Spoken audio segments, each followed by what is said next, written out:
Okay, welcome back. Have you completed your elimination for 30 days? Do you feel different? This is important to check in and notice how you're feeling. At this point, you may notice that a number of leaky gut symptoms have kind of disappeared. What are leaky gut symptoms? Well, they're different for everybody. So we could get into that on personal sessions, but just to give you a couple, we named them early on. They are gas, bloating, constipation, diarrhea, itchy skin, things like this, sometimes pimples. Pay attention to what's going on in your body, even the subtle changes that you feel.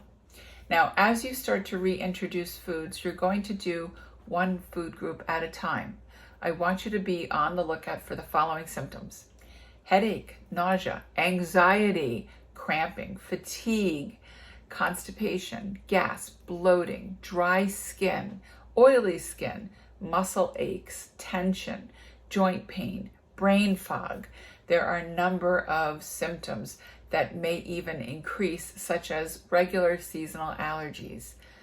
But the tricky ones that we might not realize are the mood-related sensitivities. So it's important that you continue to journal and journal all the way through. Write everything down. Don't feel like you're writing too much down. You could even message me. I'm feeling a little bit anxious today and I just started eating wheat again. Oh, interesting. Let's note that. Okay. So very important to keep in mind. Now, remember, reintroduce one food group at a time. We're talking about a period of 3 to 7 days to see how you're feeling. Now, what I like to do personally is now, if I, for example, am introducing gluten, I will do gluten for 3 to 7 days, notice how I'm feeling, and then I will take the gluten out, wait a couple of days, and then reintroduce the next food with gluten out. For example, I'll add sugar, but I will not have gluten. Why do you want to do that? Because you don't know if perhaps down the road the gluten's accumulating and it's a very slight intolerance and you're not quite detecting it or not noticing it. You could always go back later when you're reintroducing everything and say, okay, well, I noticed when I had corn again, I felt fatigue, but when I add, gluten with corn, I don't know which is which. Well, that's important to know the difference between what's giving you the effect. So keep your foods separate. Also, I would recommend separating egg yolks from egg whites. I learned that I was fine with egg yolks, but not egg whites. So I would introduce the eggs as two separate parts. And legumes also, if you really want to get specific and you're really having a hard time, you can introduce each legume separately. For example, you could do beans with pods and without pods, or you could do chickpeas and then do kidney beans. So just give yourself a break. Your nuts are a little bit different. If you don't have a nut allergy, if you have a nut allergy, you have not brought this in at all.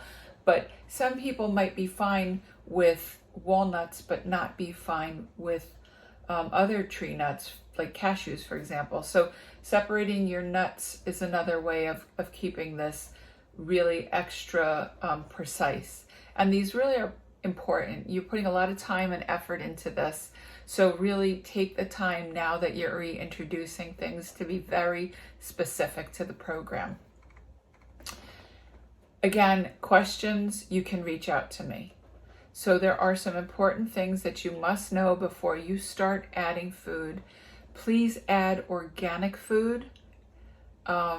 It's very important because if you start reintroducing foods to your body that are non-organic foods, it might not be the food that's causing the problem. So you want to add organic food. If you're eating fish, you want to have wild caught.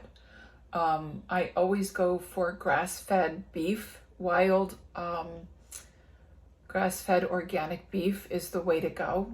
I could reach out to you if you need to reach out to me independent and specifically ask for brands. I could offer that to you as well.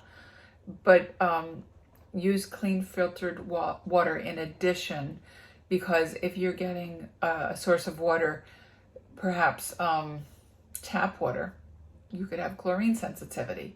If you're using unfiltered well water, well, what's seeping into your well? You know, these are all things that we need to be aware of.